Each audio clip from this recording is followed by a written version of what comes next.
Hello, welcome back to Star Citizen, where we're looking at an Origin 350R. What the hell is happening? The basic idea is that we're in the PTU part of the universe. Basically, they opened that to Wave 2 people, which means not just subscribers and other people, but, you know, people who play a lot, and apparently that includes me. With that, I have been able to take a look at patch 3.5.1 before everybody is allowed to. It's been pretty nice. One of the most distinguishing features of this patch is the ship you're looking at it, or, you know, the ship class you're looking at, to be more exact. And the first instance of what CIG calls the customization system. Basically, the idea is that if you buy, you know, a really nice car, you can go to your car dealer and you don't just buy a stock car that's lying around there, but you can also customize it with, you know, some distinct colors, some extras, some upgrades, whatever. Basically, they have been doing the same now, but only for the 300 series. In order for us to help test if everything works and if there are any remaining issues, they gave everyone on the PTU some imaginary store credits just for the PTU, so we could test the system and build our own custom ship, which is what I did here, because I always figured if I had like 200 spare store credits, I would probably buy a 350R just for the lols. It looks a little bit different than in the past. I think I've flown it occasionally in the past, maybe in one of my really early videos. It looks a little bit different now. They have been completely redesigning this series and made a lot of changes, so it looks different from the initial version that we had in the early part of the game. But it was really necessary to have an overwork of that ship. Let's actually enter it. Among the ships that you can customize in the interior are a lot of the details, like how does a chair look like, what interior colors does it have, how does the bed look like, and all that. Other than that, the 350R interior is pretty unimpressive because it's a racing ship. You know, it's a kind of a running gag that CIG themselves made, that it's a racing ship but still has a bed. But at least it has a bed that, you know, looks outside, which, you know, panoramic roof is pretty neat, I guess. This is just a small cabin for, you know, a bathroom. So let's not further look at that. In the other 300 series ships, you have a much more open area back here, where you have the bed on the side and then a small working area with a table, with a coffee maker, with stuff like that, basically. The 350R just doesn't have room for it because it has more internal internal systems. Like, I think it still has 2 engines instead of the 1 engine that the other ships have. So it doesn't have quite enough space to deal with a lot of internal, you know, room space. Anyway, let's fire up the engines. And let's go do some shit. Like, I apparently took a job to eliminate a target over there, so let's head over to Cellen. And the target is floating away from the planet. That's not particularly great, to be honest, because it'll take a while to get there. I'm not sure how it's floating away so fast. Crazy. I basically took the mission before I started recording the episode, give or take like 1 minute for preparations, but it's doing really crazy shit over there. Let's not try to figure out what's going on there. Let's try and do something else, I guess. Let's take a regular bounty hunter contract and see if that one works. Interesting. Anyway, regarding the ship, it's pretty fast and maneuverable. It's not a particularly great ship in slowing down. It's you know, has a lot of engine power, but reversing is not its thing. Also, one thing I forgot to mention about the customization thing is probably the most critically discussed thing regarding that whole system. You can now also buy components and weapons and all that sort of thing with your initial ship. No, I need to change something real quick. Sorry, I did something during Quantum Drive, and now I need to fix it. Also, we'll be looking at this for quite a long time. Anyway, you can also get customized guns and other components for your ship. You can't just pick whatever you want. You basically, for every ship, you have a few options available that you can pick, that you can choose from. I think those are horribly overpriced, especially considering that some of the guns that you have there are cheaper than some of the guns that the stock version has, in quite a few cases. So it has some interesting ideas on occasion, like for the 315p, the Explorer variant. There's basically a loadout that only has distortion guns, which only disable whatever you shoot at, but not kill it. So the basic idea there would be to, if someone attacks you, you shoot back with this more powerful distortion guns and just disable whoever attacks you, and then just run away, because you're an explorer. You didn't come here to kill anyone. Also, you have fewer guns than pretty much most other ships, so you probably wouldn't be able to win a fair-up fight. So it has some interesting ideas, no doubt, but the pricing seems horribly arbitrary at the moment, and it's probably going to change very soon, so I'm not going to talk about the exact prices. Just be aware that those upgrades or side grades, however you want to call it, do cost extra. And people are currently debating if it's pay to win, if it's pay to skip progress, or whatnot. In my opinion, I think it's quite alright as long as we can still buy everything that's available there in-game. Which so far it is. So guns, are you still around? Good. Let's try not to run carrier. And focus. The ship only has fixed guns at the moment. I wanted to try something different. So it has this laser that I'm using to try and pin my target down, and when I've done that, I can also use more powerful ballistic guns. Why are you not moving? Come on. Why are you not evading, man? This is server crashing again. Oh, damn. Well, so much about that guy. I didn't have many fight sets. I was basically looking at the ship, at new components that you could buy and stuff like that.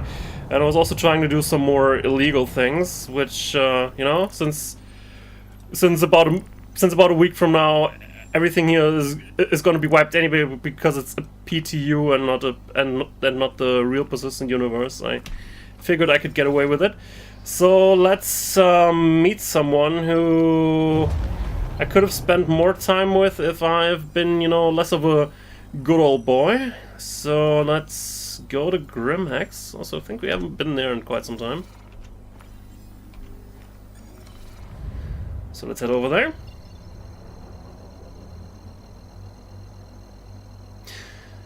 Another thing that came with the customization system and is good for everyone, even if you don't own a 300i, is that now if you buy guns in the universe and equip them to your ship, they'll not be lost if your ship gets destroyed. Basically, basically when you make your insurance claim, you get your last loadout back and not whatever was the stock loadout of the ship. So it really does make sense now to go around and look for ship upgrades and buy those, experiments, and you know all that, because you'll not just randomly ran into an asteroid that you didn't see, and then all of a sudden you're looking at like having lost guns and subsystems for like 100k, which is good, you know, because it'll get people to experiment more. So that's good for everyone. You don't need to have a 300i for that. It's just changed for every single ship now. Alright, let's go over there.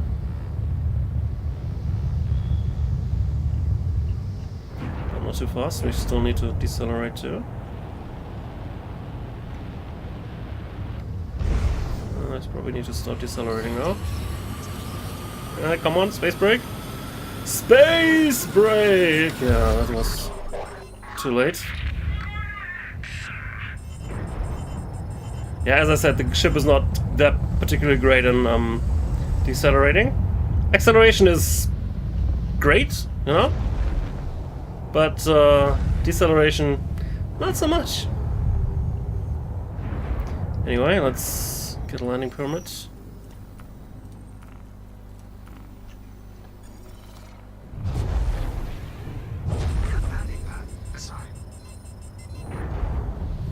Alright.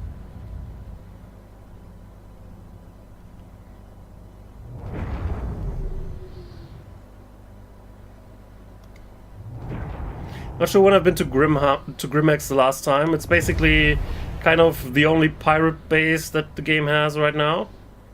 At some point in the game, it was basically where if you did some bad things, you would automatically respawn, while good people would respawn at Port Olisar. That's not the case right now. Now I'll respawn here because I just landed here, not because I'm a good boy or not. Anyway, that's good. I'll wait this time for the animation to play, because there is an animation that plays that goes down the ladders, I'm pretty sure. No? No, the ladder's coming out. Okay. Took its sweet ass time. I've multiple times just left the ship by jumping out of it. It's not that high, or do not get any damage from jumping out of that height. But then when I was on the ground, suddenly the animation started to play and I was back in the ship, which you know is highly unimmersive, and I think they should fix. Speaking of things they should fix, you may have noticed the QR code on the top right corner of the screen. It's been there since the beginning of the episode, and I neglected to talk about for 12 minutes now. That is basically there in the PTU test build, so that we can send our videos to CIG even in short clips, and they get some additional information on what's going on without us having to provide much. So that's that. That's what it's there for. In case something happens, I'll reserve my right to send parts of this video to CIG. So that's why I also kept it there. If you're not interested in that, there is an option to remove it with a specific console command. Just ask chat and all. People will know about it. Anyway, let's go down.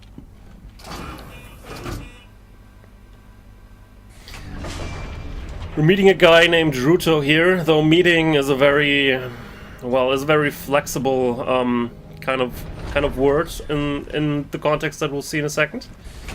So let's head over there. Let's go this way through the bar. And through the side entry here. What's interesting about Grimhex, since we're standing here, if you continue down this path, there's actually an airlock there, and at some point you can get out of the station, kind of like a back door to the whole thing here, where you can avoid the whole landing pad above. That's pretty obvious and all that. It's kind of an interesting design choice. You know, you're not going to use it because you have to walk and EVA for quite some distance before you would get out in any meaningful manner. But it's there. Anyway, hello, Ruto. Glad you could stop by. Nice work on the last job, by the way. Let's talk a little shop. Got a bunch of opportunities for an enterprising go-getter like yourself. Upload in the details now.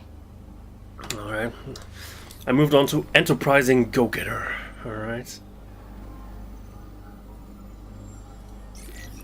I need to move some dead bodies. I think that covers everything. Great! Talk to you later. I gotta say, the missions for the bad side, which I rarely saw before because I've always been on a very good side of the reputation spectrum, they have some really funny names in their mission names and mission descriptions. You know, that's really amazing about them. Yeah, you know, like things like magic trick, messy situation, or deaf and dumb, blackout, wire cutter, cover needed, lights out. You know, like old 80s action flick movie titles almost. Well, That's pretty hilarious. Also, some of the mission texts are really hilarious, but you know, do I want to go to an outpost to just clean up some dead bodies? Yeah, probably not, you know?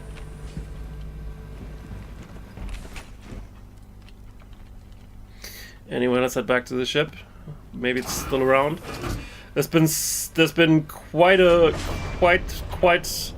lot fewer AI ships around around Grimax, I noticed. Not sure why that is the case. Possibly because we already have like several millions of UEC or billions, I don't know, but more than we could realistically spend in a few hours. Nobody really does missions in order to gain money, so probably not a few people are doing bounties at this point, just to, you know, have something to shoot at, maybe at some point in between, but not, you know, just chain 10 of them so you can earn your 70k and buy some upgrades to check that out. So here you can just skip to buy the upgrade you want to check out, and then find one mission to test things out, or find another player to test things out. So maybe it's just fewer people are doing assassination missions, that there's fewer potential mission objectives around here. I don't know, or maybe they've figured out a way to move them somewhere else so that they don't, you know, create problems around here. I don't know for sure. But it's the thing I noticed. Anyway, that's quite a distance away. Must be on Summit, I think. Engines active. Engines power low. Launch complete. Landing gear raised. Thank you. Please visit here. Think about it. Salad was a good guess. It's not on Shaman Myers mining, it's on an abandoned outpost close to it, but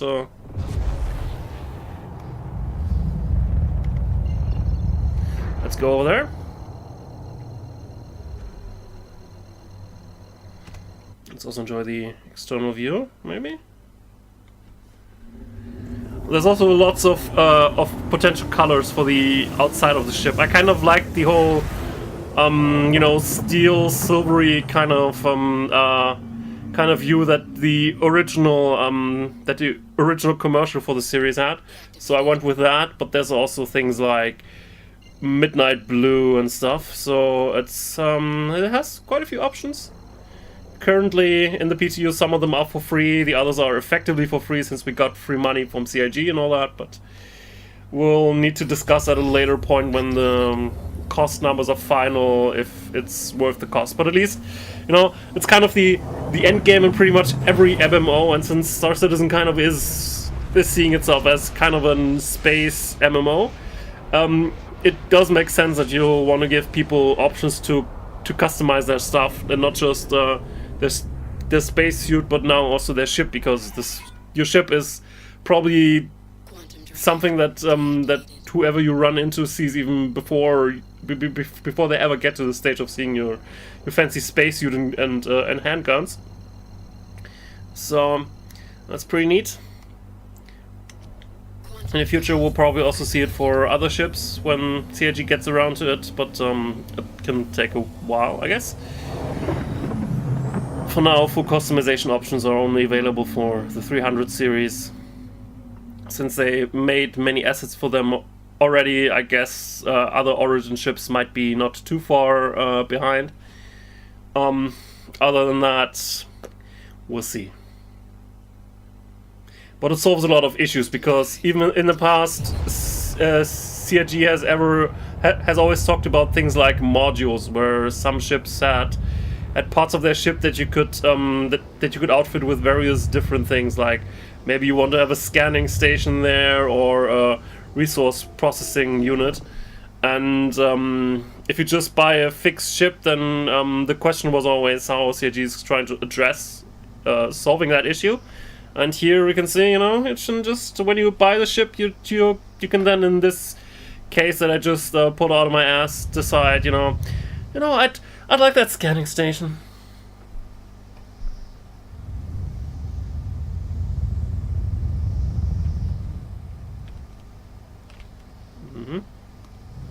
Probably doesn't need to slow down.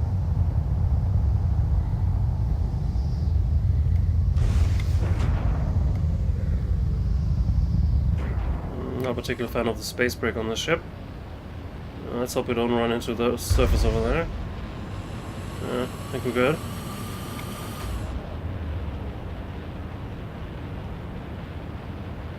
Just overshot the target a little bit. But just a little bit.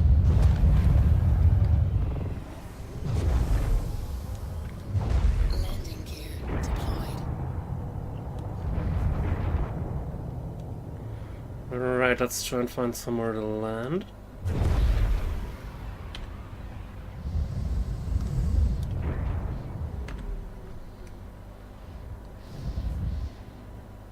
Landing complete. Engines inactive.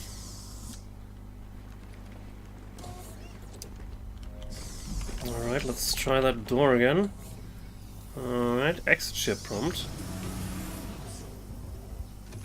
Ladder, no, this time the ladder extended too. So I guess last time I just still had only the open door prompt and not the and not the exit ship prompt. Not sure why that always takes a few seconds to show up. Anyway, where do we enter?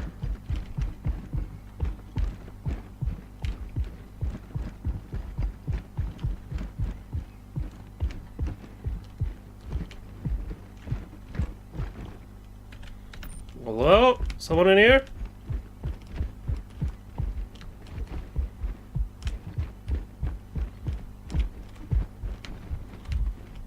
Well, the whole place looks a little bit ransacked.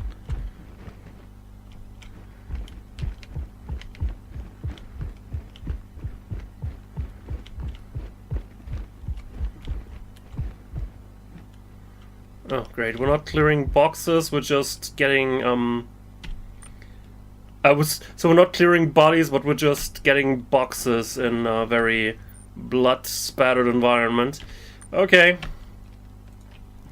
Well, let's pick those up. Should have parked the ship closer, because apparently I was on the wrong side of things. Great. Yeah, we can take a shortcut through mushrooms. No?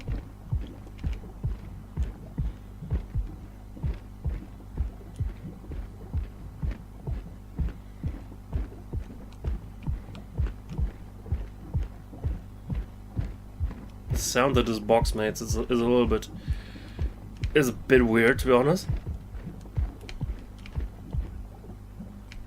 I do really not want to know how the sound designers made that sound. But it sounds disgusting as fuck. So, we can climb up this ladder with the box in hand. There's a special animation for it. I now need to place that box here. And then also get the other one.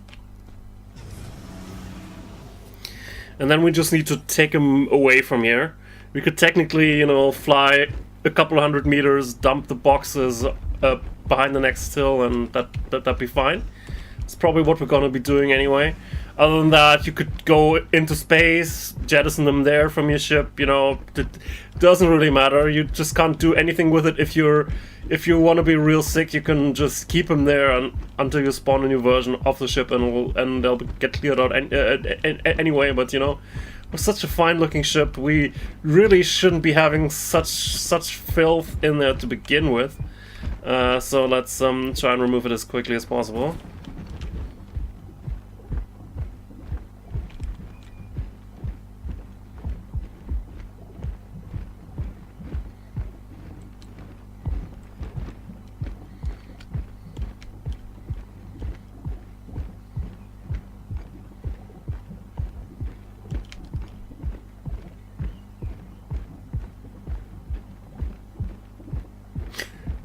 You know what? We're not gonna be using the next hill over there.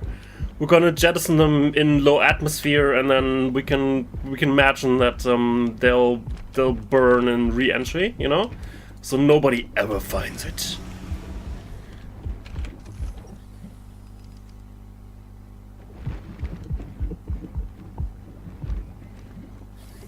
So let's also put that one down. Ugh. Fuck.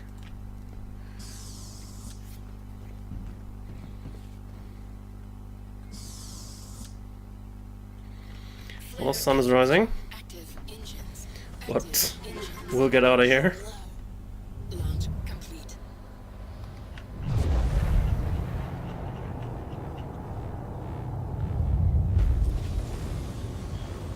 That's buttery smooth. That afterburner. Damn.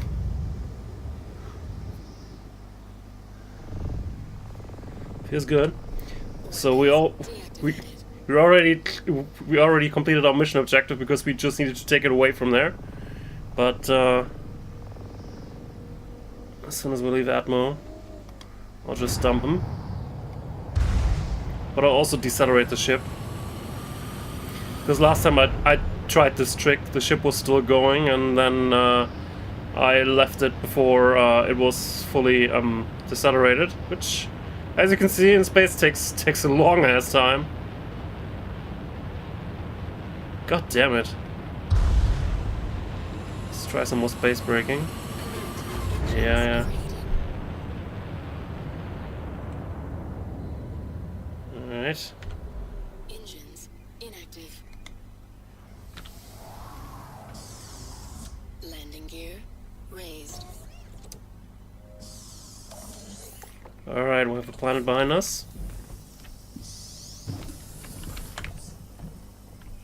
And this time I actually just want to open it.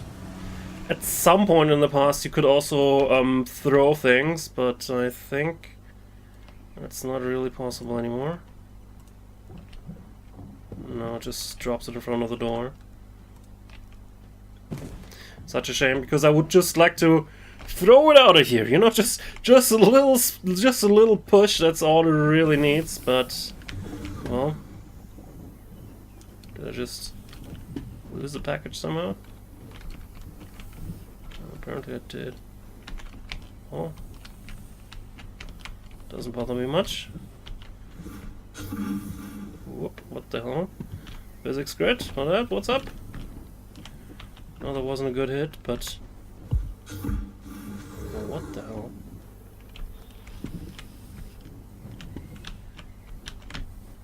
Let's try and use this. This just kills me. Neat. Well, as you can see, the game has issues. Apparently because the ship was moving, I somehow ended up killing myself. Well, I guess it's time for an issue console report using that fancy QR thingy. But I'm gonna end up this episode right here. In the next one, the patch will probably be available to everyone, and we'll see what we'll be doing then. But it's gonna be fun, It's probably gonna be something fun, I hope. And we'll see that next time. Have a good one.